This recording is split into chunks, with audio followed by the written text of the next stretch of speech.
வணக்கம். சாவித்ரி சமையலுக்கு உங்களை வரவேற்கிறேன். இப்போ பண்டிகை கால சிறப்பாக 7 வகையான இனிப்பு காரம் கலந்த பலகாரங்க தாங்க செய்ய போகிறோம். இதில் என்னென்ன பலகாரம் செய்ய போகிறோங்கிறத பார்க்கலாங்க.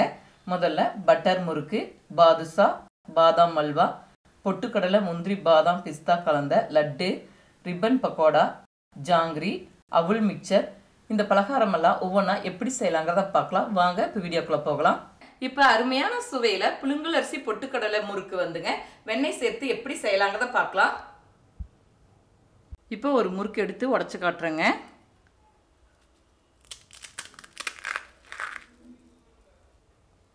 நல்லா முறுமுறுப்பாக டேஸ்ட்டாக இருக்குங்க. ஏர்டைட்டான பாக்ஸில் நம்ம போட்டு வச்சுக்கும் போதுங்க 1 மாதம் ஆனாலும் உங்களுக்கு கெட்டு போகாது, நல்லா டேஸ்ட்டாக இருக்கும்.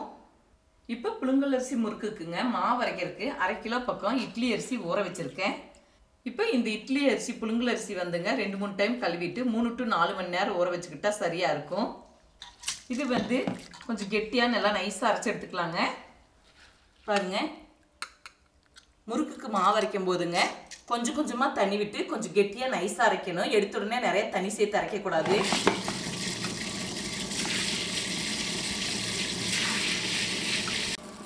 பாருங்க, ஓரளவுக்கு தண்ணி சேர்த்து நல்லா கெட்டியாக அரைச்சிருக்கேன். நல்லா நைஸாக அரைப்படணுங்க. அதே மாதிரி உப்பு இப்போ தேவையான அளவுக்கு சேர்த்துக்கலாங்க. பத்தலைன்னா கடைசியாக கொஞ்சம் பொடி உப்பு கலந்துக்கலாம். இப்போ மாவு வந்துங்க கொஞ்சமாக தண்ணி விட்டு நல்லா நைஸாக கெட்டியாக அரைச்சி எடுத்துட்டேங்க. இது கூட 1/2 கிலோ இட்லி அரிசிக்குங்க 1/4 கிலோ பொட்டுக்கடலை. இது ட்ரை மிக்ஸி ஜாரில் நல்லா நைஸாக பவுடர் அரைச்சி எடுத்துக்கலாம். பொட்டுக்கடலையை ட்ரை மிக்ஸி ஜாரில் நைஸாக பவுடர் அரைச்சி எடுத்துட்டேங்க. இது சலிச்சு எடுத்துக்கலாம்.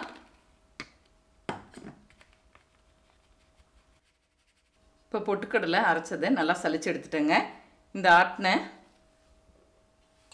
மாவு கூட காந்துக்கலாங்க. இது கூட 1/2 டீஸ்பூன் எள்ளு, நான் கருப்பெள்ளு சேர்த்திருக்கேங்க, நீங்கள் வெள்ளை எள்ளும் கூட சேர்த்திக்கலாம். 1/2 டீஸ்பூன் சீரகம், இது கூட 50 கிராம் வெண்ணெய் நல்லா ஒன்று சேர கலந்துக்கலாங்க. வெண்ணெய் வந்து நல்லா இலக்கமாக இருக்கணுங்க. பாருங்கள், கலந்த பிறகு கொஞ்சம் கெட்டியாக இருந்துச்சுன்னா லேசாக கொஞ்சம் தண்ணி தெளித்து விட்டுக்கலாம். உப்பு பத்தலைன்னா டேஸ்ட்டு பார்த்துட்டு கொஞ்சமாக பொடி உப்பு சேர்த்திக்கலாம். பாருங்கள், கொஞ்சமாக தண்ணி தெளித்து விட்டுக்கலாம். ரொம்பவும் தண்ணி தெளிக்கக்கூடாதுங்க. எந்த அளவுக்கு தேவையோ அந்த அளவுக்கு தான் தண்ணி தெளித்து நம்ம மாவு பிசைஞ்சுக்கிறோம். முறுக்குப்பிடியில் போட்டு இலக்கமாக பிழிஞ்சு எடுக்கிற அளவுக்கு மாவு பிசைஞ்சிருக்கணும். நான் மாவு பிசைஞ்ச பிறகு உங்களுக்கு காட்டுறேன். இட்லி மாவு அதே மாதிரி தாங்க நல்லா நைஸாக அரைச்சி எடுத்துருக்கணும். பாருங்கள், முறுக்குப்பிடியில் உள்பகுதியில் எல்லாமே எண்ணெய் தடவி வச்சுருக்கேன். நான் இன்னைக்கு வந்து முறுக்குப்பிடி இருக்குது தேன்குழல் அச்சு முறுக்கு எடுத்துருக்கேங்க. மாவு பிசைஞ்சு வச்சுட்டேங்க. கொஞ்சமாக மாவு எடுத்துக்கலாம். மாவு வந்து காஞ்சி போகாமல் இருக்குது, அப்பப்போ மூடி வச்சுக்கணுங்க. தேவையான அளவுக்கு எடுத்துகிட்டு பாருங்கள், இப்போ அளவாக போட்டுக்கலாம். ஃபஸ்ட்டு பிழிஞ்சு பார்க்கலாங்க. சரியான விதத்தில் மாவு பிசைஞ்சிருக்குமான்னு பார்க்கணும்.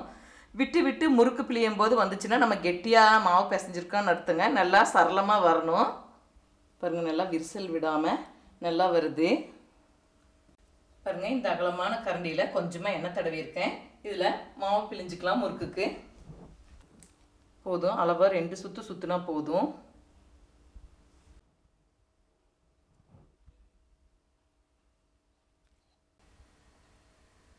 பாருங்கள், எண்ணெய் கஞ்சிருச்சான்னு செக் பண்ணுறதுக்கு கொஞ்சமாக மாவு கிள்ளி போடும்போது சட்டுன்னு மேலே எலும்பி வரணும்.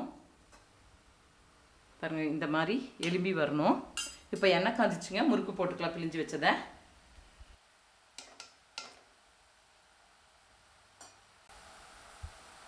போட்ட உடனே திருப்பி விடக்கூடாதுங்க. முறுக்கு வெந்த உடனே மேலே மிதந்து வரும். அதுக்கப்புறம் நம்ம திருப்பி போடும்போது சரியாக இருக்கும். இன்னைக்கு கொஞ்சம் சலசலப்பெல்லாம் அடங்கின பிறகு எண்ணெய் வடிச்சிட்டு எடுத்துக்கலாங்க. இப்போ எண்ணெய் வடிச்சிட்டு எடுத்துக்கலாங்க. இப்போ அருமையான சுவையில் தீபாவளி ஸ்பெஷலாக மொறுமொறுப்பான புழுங்கல் அரிசி பொட்டுக்கடலை சேர்த்த வெண்ணெய் முறுக்கு செய்துட்டேங்க. கோயம்புத்தூர் சைடு எல்லாமே புழுங்கல் அரிசி சம்மந்தமான பலகாரங்க தாங்க ரொம்ப அதிகமாக விரும்புவாங்க. முறுக்கும் கூட புழுங்கல் அரிசியில் செய்தால் தான் அவங்களுக்கு ரொம்ப பிடிக்கும். இந்த முறுக்கு ரொம்ப அட்டகாசமாக இருக்குங்க. இப்போ அருமையான சுவையில் ஜூஸியான நல்ல சாஃப்டான பாதுஷா தாங்க செய்ய போகிறோம். பாதுஷாலே 2 வகை இருக்குங்க. கொஞ்சம் ட்ரையாகவும் மேலே வந்து சர்க்கரை பாகு திக்காக படர்ந்த மாதிரி இருக்கும். இன்னொரு பாதுஷா வந்து நல்லா ஜூஸியாக சாஃப்டாக இருக்கும். நம்ம குலாப்ஜான் எப்படி செய்வாங்க அந்த மாதிரியே லேயர் லேயராக உள்ள சாஃப்டாக இருக்கும். இப்போ வந்து நம்ம 2வது வகையான நல்லா சாஃப்டான ஜூஸியான பாதுஷா தாங்க செய்ய போகிறோம். இதுக்கு தேவையான எல்லா பொருளுமே எடுத்து வச்சுருக்கேன். இப்போ பாதுஷா செய்யறதுங்க 2 கப் மைதா மாவு சேர்த்திக்கலாம். இந்த மாவு கூடவே 1 சிட்டிகை அளவுக்கு உப்பு, 1 டீஸ்பூன் பேக்கிங் பவுடர், 1/4 டீஸ்பூன் சமையல் சோடா, இது கூடவே இலக்கமான வெண்ணெய் 4 டேபிள் ஸ்பூன் சேர்த்திக்கலாம்.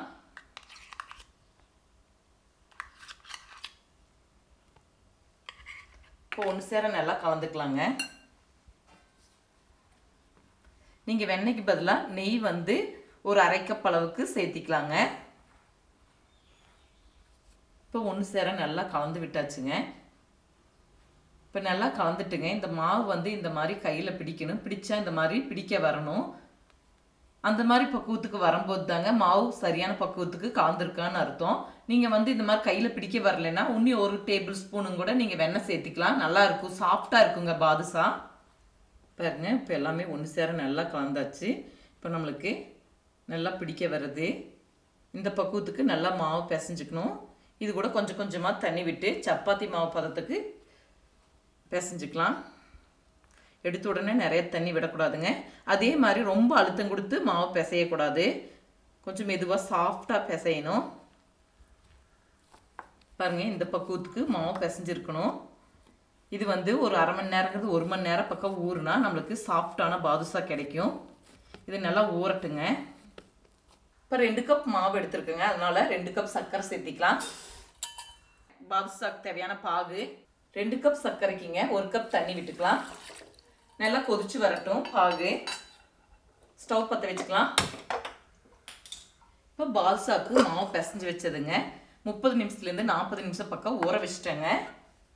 அதே மாதிரி இந்த மாவு பிசையும் போதுங்க ரொம்ப அழுத்தம் கொடுத்து பிசையக்கூடாது. ரொம்ப சாஃப்டாக தான் பிசையணும். நம்ம வந்து பிரித்து பார்க்கும்போது உள்ளே வந்து இந்த மாதிரி லேயர் லேயராக இருக்கணும்.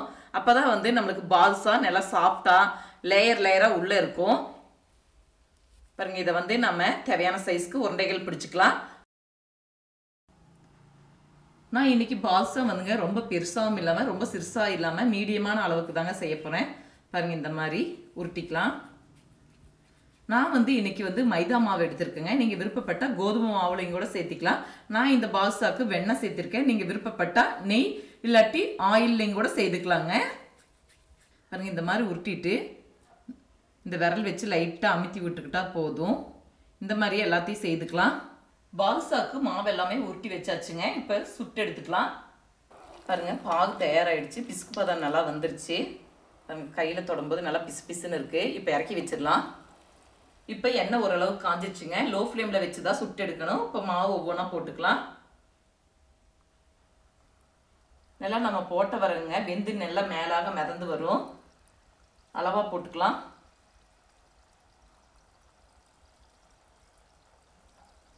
பாருங்க, நல்லா வெந்து வரும்போது அப்படியே அந்த பாதுஷாவெல்லாம் மேலே மிதந்து வருது. பாருங்க, நல்லா வேகட்டு லோ ஃப்ளேம்லேயே திருப்பி போட்டுக்கலாம். இப்போ திருப்பி போட்டுக்கலாங்க. ஒரு தடவைக்கு 2 தடவைங்க கூட திருப்பி போட்டுக்கலாங்க. நல்லா 2 பக்கமும் வெந்து வரக்கு. இப்போ ஒரு தடவைக்கு 2 தடவை நல்லா திருப்பி போட்டாச்சுங்க. இப்போ எண்ணெய் வடிச்சிட்டு எடுத்துக்கலாம். லோ ஃப்ளேம்லேயே சுட்டு எடுக்கணுங்க. அப்போ தான் உள்ளே இருக்கிற மாவெல்லாம் நல்லா வெந்து வரும். பாருங்கள், எண்ணெய் வடிச்சிட்டு பாருங்கள் பாகில் போட்டுக்கலாம்.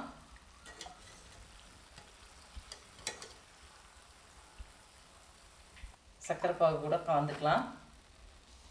பாருங்கள், 2 பக்கம் நல்லா வெள்ளைப்பாகு ஊறுற மாதிரி சர்க்கரை பாகு ஊறுற மாதிரி 2 பக்கம் நல்லா கலந்து விட்டுக்கணும். ஒரு 5 நிமிஷம் ஊறினா போதுங்க. இப்போ நல்லா ஊறிடுச்சுங்க. பாதுஷாவை எடுத்து வச்சுக்கலாம்.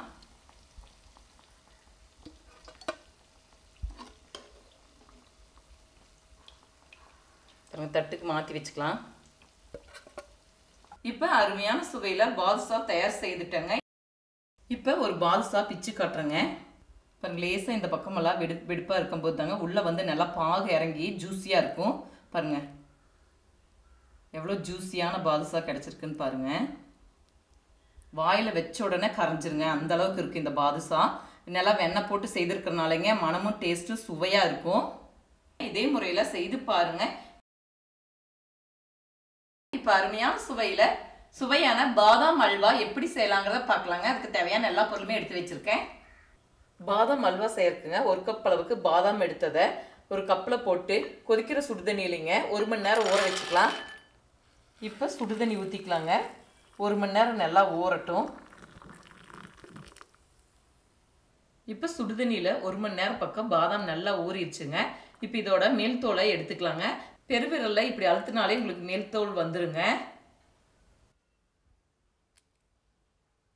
இப்போ சூடான பாலில் கொஞ்சமாக குங்குமப்பூ சேர்த்திக்கலாங்க. இப்போ பாதாம் தோல் எல்லாமே உரிச்சு வச்சாச்சுங்க. 1 கப் பாதாமுக்கு 1 கப் சர்க்கரை. இந்த பாதாம் வந்துங்க 200 கிராமுக்கு கொஞ்சம் கூடுதலாக எடுத்திருக்கேன். அதே மாதிரி நெய் வந்து 100 கிராம்லேருந்து 125 கிராம் பக்கம் எடுத்திருக்கேங்க. காய்ச்சி ஆற வச்சு எடுத்துருக்கிற பசும்பால் எடுத்து வச்சுருக்கேங்க 1 கப் அளவுக்கு. இப்போ மிக்சி ஜாரில் உரிச்சு வச்சுருக்கிற பாதாம் சேர்த்துக்கலாங்க. இதுலேயே ஒரு 1/4 கப் அளவுக்கு பால் சேர்த்திக்கலாங்க. இது வந்து நைஸ் ரவை பதத்துக்குங்க, அதாவது மணலாக அரைச்சி எடுத்துக்கணும். ரொம்ப நைஸாக வலுவலுன்னு அரைக்கக்கூடாதுங்க. இப்போ பால் ஊற்றி அரைச்சி எடுத்துக்கலாங்க. பாருங்கள் பாதாம் எல்லாமே இந்த மாதிரி நைஸ் ரவை பதத்துக்கு அரைச்சிட்டேங்க. அதாவது கொஞ்சம் மணலாக இருக்கணும், ரொம்ப நைஸாக வலுவலுன்னு அரைச்சிடக்கூடாது. இப்போ வதக்கி விட்டுக்கலாங்க. இப்போ 1 டேபிள் ஸ்பூன் நெய் விட்டுக்கலாங்க. நெய் சூடாகட்டும். எண்ணெய் சூடாயிடுச்சுங்க. லோ ஃப்ளேமில் வச்சு தாங்க இது செய்யணும். அடிகனமான பாத்திரமாக எடுத்துக்கணும். இப்போ அரைச்சி வச்சிருக்கிற பாதாம் விழுதை நெய்யில் சேர்த்து வதக்கி விட்டுக்கலாங்க. லோ ஃப்ளேமில் ஒரு 3 நிமிஷம் வதக்கி விட்டுக்கிட்டா சரியாக இருக்குங்க. நான்ஸ்டிக் பாத்திரம் எடுத்துக்கிட்டால் உங்களுக்கு இந்த அல்வா செய்யறதுக்கு சுலபமாக இருக்கும். இப்போ அரைக்கும் போது 1/2 கப் பால் விட்டு அரைச்சிருந்தேங்க. இப்போ எக்ஸ்ட்ரா 1/2 கப் பால் எடுத்ததை இந்த பாதாம் கூட சேர்த்திக்கலாங்க. ரொம்ப அதிகமாக பால் சேர்க்கக்கூடாதுங்க, நம்ம கிளறி விடுறதுக்கு ரொம்ப டைம் எடுத்துக்கும். அளவான பால் சேர்த்துக்கிட்டா போதும். சர்க்கரை சேர்த்தும் போதுங்க இன்னும் இலக்கமாகும். பாருங்க லோ ஃப்ளேம் லோ மீடியம் ஃப்ளேமில் வச்சு நல்லா கலந்து விட்டுக்கணும். நான் இப்போ ஊற்றின பால் வந்துங்க காய்ச்சி ஆற வச்ச பால் தாங்க ஊற்றிருக்கேன். நல்லா சுருண்டு வரட்டும். நல்லா கைவிடாமல் கலந்து விட்டுட்டே இருக்கணுங்க. பாதாமினுடைய பச்சை வாடை போய் நல்லா வெந்து வரும். முடிஞ்ச அளவுக்கு லோ ஃப்ளேம்லேயே வச்சு செய்துக்கிட்டால் சரியாக இருக்கும். பாருங்கள் இப்போ சர்க்கரை சேர்த்துக்கலாம். 1 கப் சர்க்கரை எடுத்துருந்தேங்க. இப்போ நல்லா கலந்து விட்டுக்கலாம். இது கூடவே குங்குமப்பூ கரைச்சி விட்டதையும் சேர்த்திக்கலாம்.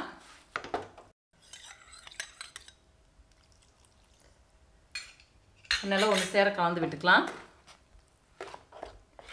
கைவிடாமல் நல்லா கலந்து விட்டுட்டே இருக்கணுங்க. பாருங்கள் இப்பயும் கொஞ்சம் எக்ஸ்ட்ரா குங்குமப்பூ சேர்த்திருக்கேன். இப்போ 1 டேபிள் ஸ்பூன் நெய் விட்டுக்கலாங்க. நல்லா கைவிடாமல் கலந்து விட்டுட்டே இருக்கணும். நல்லா கெட்டியாக கடாயில் ஒட்டாமல் சுருண்டி வரும். இதில் மணத்துக்கு வேண்டி கொஞ்சமாக ஏலக்காய் தூள் சேர்த்திக்கிறேங்க. இது ஆப்ஷனல் தான், விருப்பப்பட்டால் சேர்த்திக்கலாம், இல்லாட்டினா தவிர்த்துக்கலாம். இடையில கொஞ்சம் கொஞ்சமாக நெய் விட்டுக்கலாங்க. எடுத்த உடனே நிறைய நெய் விட்டுறக்கூடாது. இப்போ கொஞ்சமாக நெய் சேர்த்திக்கலாம். அப்பப்போ கொஞ்சம் கொஞ்சமாக எடுத்து வச்சுருக்கிற நெய்யில் ஒவ்வொரு ஸ்பூனாக விட்டு கலந்துக்கும் போது சரியாக இருக்குங்க. கடாயில் ஒட்டாமல் நல்லா சுருண்டி வரும். பாருங்கள் இப்போ 3/4 பதத்துக்கு சுருண்டு வந்துருச்சுங்க. இன்னும் கொஞ்சம் ஒரு 5 நிமிஷம் நம்ம கலந்து விட்டுட்டே இருக்கும்போது கடாயில் ஒட்டாமல் சரியான பக்குவத்துக்கு பாதாம் அல்வா வந்துருங்க.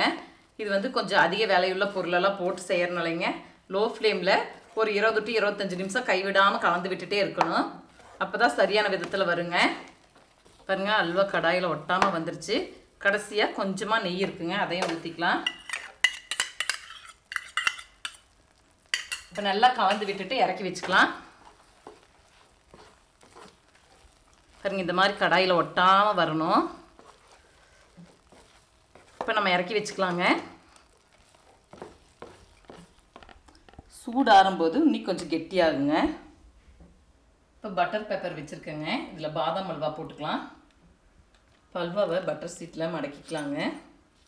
பாருங்கள் கடைகள் எல்லாமே பட்டர் சீட்டில் வச்சு பாதாம் அல்வா கொடுப்பாங்க. அந்த மாதிரியே நம்ம மடக்கி நம்ம யாருக்கு கொடுக்க விருப்பப்படுறோமோ இந்த மாதிரி சீட்டில் வந்து ஃபோல்டு பண்ணி கொடுக்கும்போது உங்களுக்கு சுலபமாக இருக்கும்.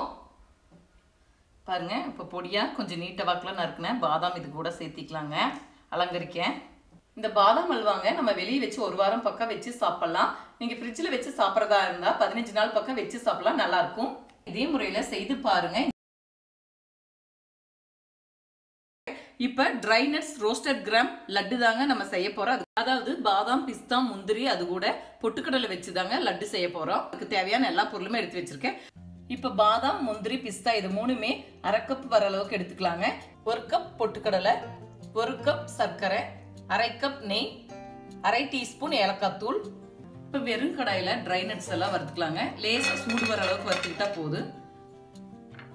முந்திரி, பாதாம், பிஸ்தா கொஞ்சம் சூடு வர அளவுக்கு வறுத்துக்கிட்டா போதும், ரொம்ப வறுக்க வேண்டியதில்லை. இப்போ லேசா சூடு வர அளவுக்கு வறுத்தாச்சுங்க. தட்டுக்கு மாற்றி சூடு ஆற வச்சுக்கலாம்.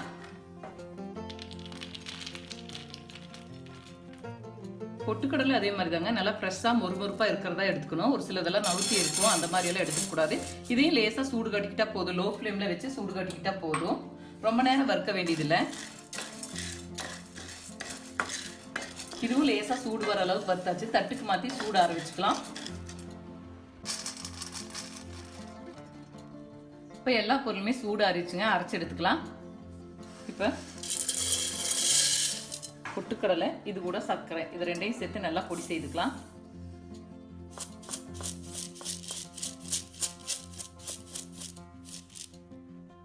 இப்போ பொட்டுக்கடலை சர்க்கரை நல்லா பொடியாக அரைச்சி எடுத்துட்டேங்க. இதை தட்டுக்கு மாற்றிக்கலாம்.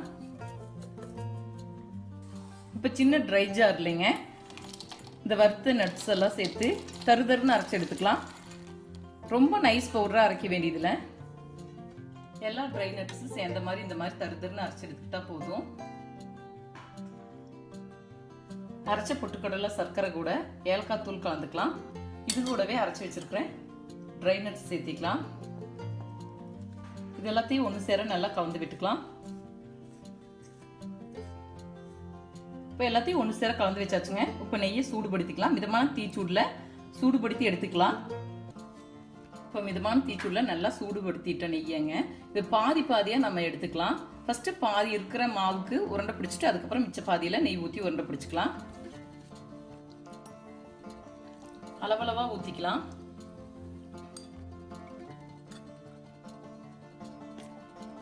இப்போ நெய் ஊற்றினதை ஒன்று சேர நல்லா கலந்துக்கலாம். உருண்டை பிடிக்கிற பக்குவத்துக்கு வந்த உடனே உருண்டை பிடிச்சிக்கலாம். சூடாக இருக்குது, அதனால ஸ்பூன் வச்சு கலந்து விட்டுக்கோங்க. நெய் கலந்த உடனே சூடாக இருக்குங்க. கொஞ்சம் கை பொறுக்கிற சூடுக்கு ஆறின வரைக்கும் நம்ம உருண்டைகள் பிடிச்சிக்கலாம். கொஞ்சம் சூடு ஆறட்டும். இப்போ தேவையான சைஸ்க்கு உருண்டைகள் பிடிச்சிக்கலாம். பாதாம் 2 நறுக்கி வச்சிருக்கேங்க. இந்த உருண்டைகள் மேலே அலங்கரிச்சுக்கலாம். நீங்கள் விருப்பப்பட்டா முந்திரி, பிஸ்தா இதில் எது வேணாலும் சின்ன சின்னதாக பொடியாக நறுக்கியும் கூட சேர்த்துக்கலாம். இல்லாட்டி இந்த மாதிரி பெருசாகவும் வச்சுக்கலாம். இப்போ நான் எல்லா மாவுக்குமே ஒன்று சேர நெய் கலந்து வச்சுட்டுங்க. இப்போ தேவையான சைஸ்க்கு உருண்டைகள் பிடிச்சிக்கிறேன். இப்போ சூப்பரா சுவையான அசலான ட்ரை நட்ஸ் ரோஸ்டட் கிராம், அதாவது உலர்ந்த பருப்பு பொட்டுக்கடலை வச்சு லட்டு செய்துட்டேங்க. இது சுலபமா செய்திடலாம், சுவையா ஆரோக்கியமான முறையில இருக்கும். இதே முறையில நீங்க செய்து பாருங்க. தீபாவளி டைம் நம்ம என்ன உணவு செய்யலாம், என்ன ஸ்வீட் செய்யலாங்கிற குழப்பத்துல இருக்கும். இந்த ஸ்வீட் ரிச்சாவும் இருக்கும், ஆரோக்கியமாவும் இருக்கும். சீக்கிரமா செய்திடலாம். அருமையான சுவையில மொறுமொறுப்பான புழுங்கலரிசி வச்சு ரிப்பன் பக்கோடா எப்படி செய்யலாங்கிறத பார்க்கலாங்க. இதுக்கு 1/2 கிலோ பக்கம் இட்லி அரிசி 4 மணி நேரம் பக்கம் ஊற வச்சிருக்கேங்க. 3 மணி நேரத்துலேருந்து 4 மணி நேரம் வரைக்கும் ஊற வச்சுக்கிட்டா சரியா இருக்கும். இது ஊற வைக்கும் போதேங்க 10 வரமிளகா, காஞ்ச வரமிளகா இந்த தண்ணியிலேயே ஊற வச்சுட்டேங்க. இப்போ பாருங்க, இந்த காம்பை கிள்ளிட்டு இந்த அரிசி மாவு அரைக்கும் போதேங்க இந்த வரமிளகாவை சேர்த்து நல்லா நைஸாக அரைச்சி எடுத்துக்கலாங்க. வரமிளகா சேர்த்துக்கலாங்க. இது கூடவே அரிசியும் சேர்த்துக்கலாம். கொஞ்சம் கொஞ்சமாக தண்ணி விட்டு நல்லா நைஸாக கெட்டியாக அரைச்சி எடுக்கணுங்க. ரொம்பவும் தண்ணியாட்டம் அரைச்சிடக்கூடாது, நல்லா நைஸாக அரைச்சி எடுக்கணும். மாவு அரைக்கும் போதே தேவையான அளவுக்கு உப்பு சேர்த்திக்கலாங்க. பத்தலைன்னா பொடி உப்பும் கூட கடைசியாக சேர்த்துக்கலாம். எடுத்த உடனே நிறைய உப்பு சேர்த்திக்கூடாது. புதுசாக செய்கிறவங்க கொஞ்சம் கொஞ்சமாக தண்ணி தெளித்து நல்லா நைஸாகவும் கொஞ்சம் கெட்டியாகவும் அரைச்சிக்கணுங்க. ரொம்ப தண்ணியாட்டம் அரைக்கக்கூடாது. புழுங்கல் அரிசி ரிப்பன் பக்கோடாவுக்கு மாவு அரைச்சிட்டேங்க. இப்போ 1/2 கிலோ இட்லி அரிசி புழுங்கல் அரிசிக்குங்க 1/4 கிலோ பக்கம் பொட்டுக்கடலை எடுத்துருக்கேன். இது ட்ரை மிக்சி ஜாரில் நல்லா பொடியாக அரைச்சி எடுத்துக்கலாங்க. இப்போ பொட்டுக்கடலை நல்லா நைஸாக அரைச்சி எடுத்துருக்கேன். இது சலிச்சு எடுத்துக்கலாம்.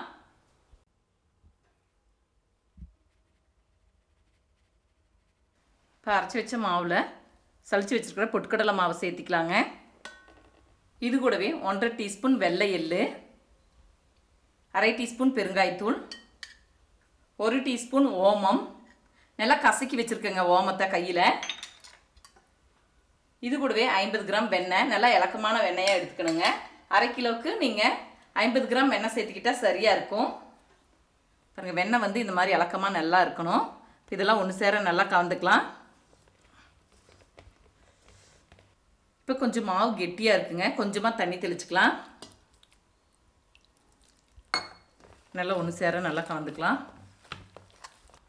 இப்போ முறுக்கு பிடியிலைங்க சுற்றியில் எண்ணெய் தடவி இருக்கேன், உள் பக்கம் 2 பக்கமுமே. அதே மாதிரி உள்ளே வந்து ரிப்பன் பக்கோடா அச்சு போட்டிருக்கேங்க. இப்போ மாவு வந்து கொஞ்சமாக எடுத்து உள்ளே பிழிஞ்சு பார்க்கலாங்க, நல்லா சரளமாக விழுகுதான்னு பார்க்கலாம். விட்டு விட்டு உங்களுக்கு மாவு வந்துச்சுனாங்க மாவு ரொம்ப கெட்டியாக இருக்குன்னு அர்த்தம். அதுக்கு தகுந்த மாதிரி பார்த்து நீங்கள் மாவு வந்து நல்லா பிசைஞ்சுக்கணும். இப்போ பிழிஞ்சு பார்க்கலாம். சரியாக இருக்குங்க, நம்ம எண்ணெயில் பிழிஞ்சு விட்டுக்கலாம். இப்போ ரிப்பன் பக்கோடாவுக்கு முறுக்கு பிடியில் மாவு போட்டுக்கலாங்க. எண்ணெய் சூடாயிடுச்சு, பிழிஞ்சு விட்டுக்கலாம். இப்போ எண்ணெய் காஞ்சிச்சுங்க, கொஞ்சமாக மாவு கிள்ளி போடும்போது சட்டுன்னு மேலே எலும்பி வரும். இப்போ எண்ணெய் காஞ்சிச்சு, ரிப்பன் பக்கோடாவுக்கு மாவு பிழிஞ்சு விட்டுக்கலாம். பிழிஞ்சு விட்ட உடனே நம்ம திருப்பி போடக்கூடாதுங்க, நல்லா அது வெந்து மேலே எலும்பி வரும். இப்போ திருப்பி போட்டுக்கலாம்.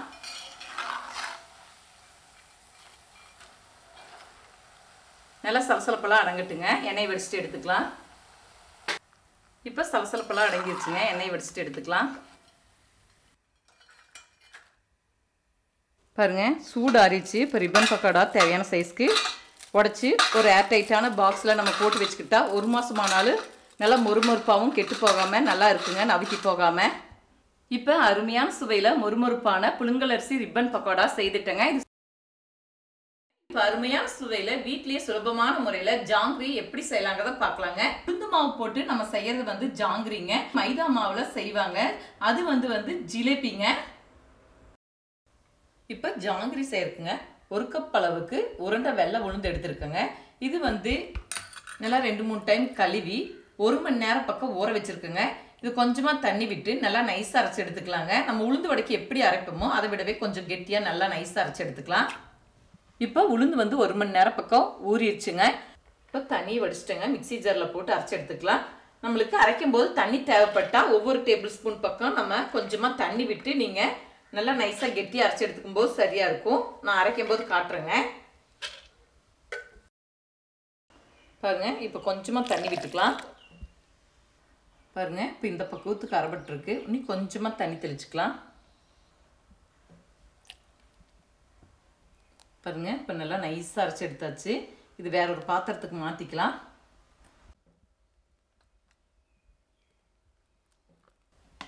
இப்போ ஜாங்கிரி சிரப்பு தயார் செய்யறதுக்குங்க 1 கப் உளுந்துக்கு 2 கப் சர்க்கரை எடுக்கணுங்க. இப்போ இந்த சர்க்கரை பாகு 1 கம்பி பதம் வர அளவுக்கு காய்ச்சி எடுத்துக்கலாங்க. 1 கப் சர்க்கரைக்கு 1 கப் தண்ணி. நம்ம இப்போ 2 கப் சர்க்கரை எடுத்துருக்கோம், 2 கப் தண்ணி விட்டுக்கலாம். இப்போ நம்ம ஸ்டவ் பற்ற வச்சுக்கலாங்க. சர்க்கரை நல்லா கரைஞ்சி கொதிச்சு வரட்டும். ஹை ஃப்ளேமில் தான் வச்சுருக்கேன். பாகு வந்து ஒத்த கம்பி பதம் வந்த உடனே இறக்கி வச்சுட்டுங்க.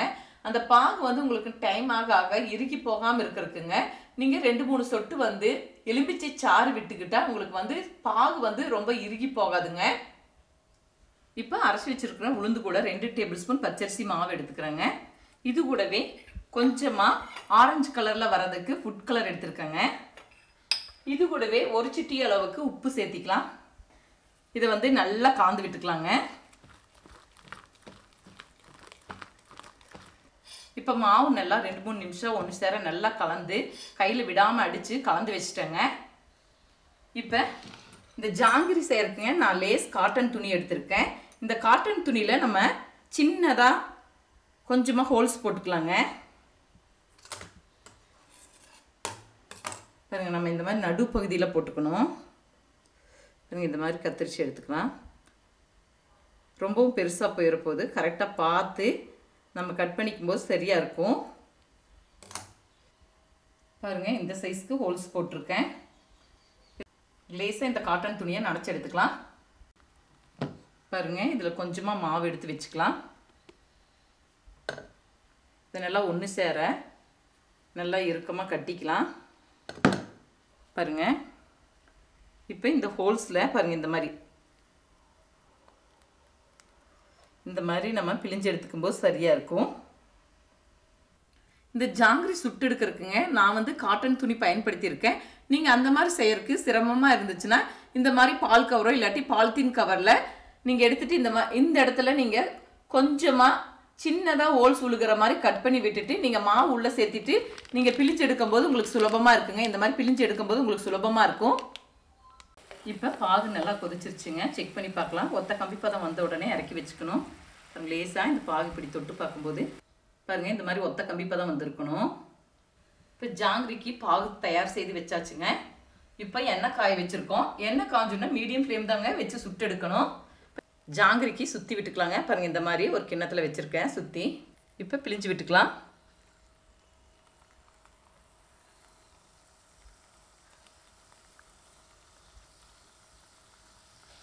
அடுத்தது பிழிஞ்சு விட்டுக்கலாம்.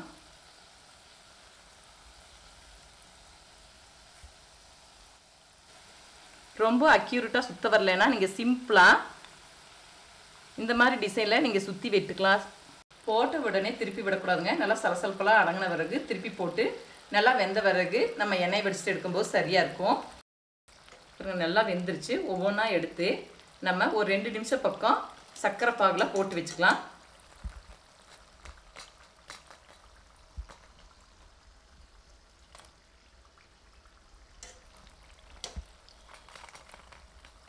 ரெண்டு பக்கம் திருப்பி போட்டு ஒரு 2 நிமிஷம் நல்லா சர்க்கரை பாகில் ஊற வச்சுக்கணுங்க.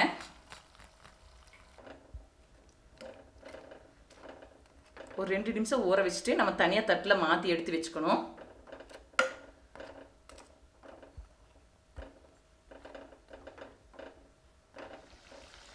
இப்போ 2 நிமிஷம் நல்லா ஊற வச்சாச்சுங்க. நம்ம தனியாக தட்டுக்கு மாற்றி வச்சுக்கலாம்.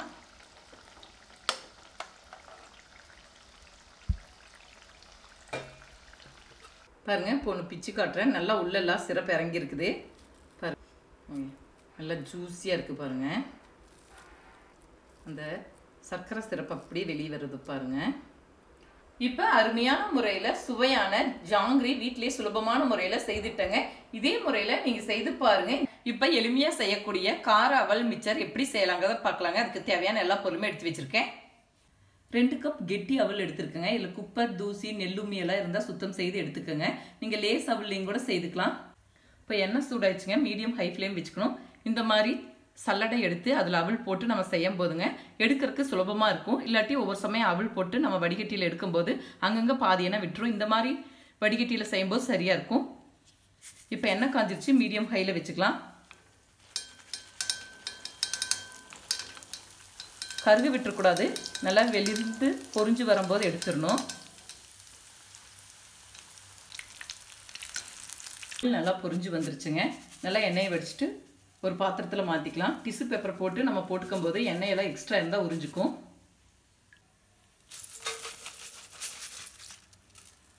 பச்சை வேர்க்கடலை ஒரு 1/4 கப் எடுத்துருக்கேங்க. இதையும் வறுத்துக்கலாம். இப்போ வேர்க்கடலை வறுத்தாச்சுங்க. இப்போ 1/4 கப் பொட்டுக்கடலை எடுத்துருக்கேங்க. இதையும் வறுத்துக்கலாம்.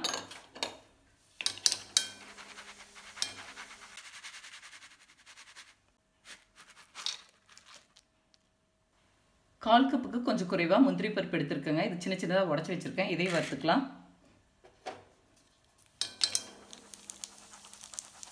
இப்போ எண்ணெய் வடிச்சிட்டு தட்டுக்கு மாற்றிக்கலாம். இப்போ கருவேப்பிலையை பொரிச்சு எடுத்துக்கலாம். இப்போ பொரிச்சு கருவேப்பிலையை சேர்த்திக்கலாம். இப்போ எல்லாத்தையும் ஒன்று சேர பொரிச்சு எடுத்தாச்சுங்க. இப்போ எக்ஸ்ட்ரா இருக்கிற எண்ணெய் எல்லாமே இந்த டிஷ்யூ பேப்பர் உறிஞ்சிருக்கும். இப்போ ஒரு பாத்திரத்தில் மாற்றி உப்பு காரமெல்லாம் சேர்த்திக்கலாம். இது ஒன்று சேர நல்லா கலந்து வச்சுக்கலாம்.